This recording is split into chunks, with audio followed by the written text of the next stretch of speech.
Standing balance with hip rotation.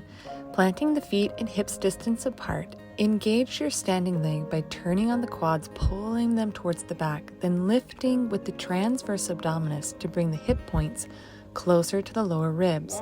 Maintain this structure with the abdominals supporting the pelvis so you can move one leg freely.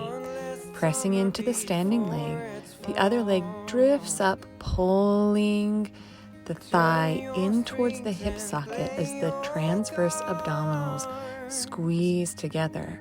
After a few breaths, begin to rotate the knee out to the side, keeping the knee as high as you possibly can. This uses a lot of strength.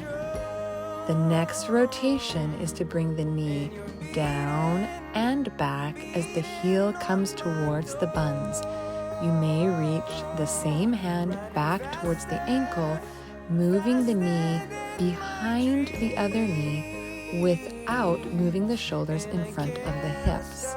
After a few breaths, release the foot and come back to an equal standing position.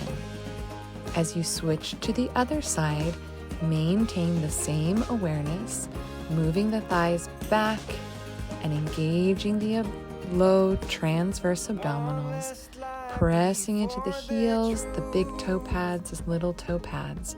Initiate the knee lifting with the abdominals rather than just the hip flexors.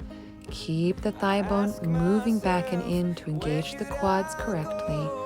Then as you move out to the side, keep the inner thigh engaged.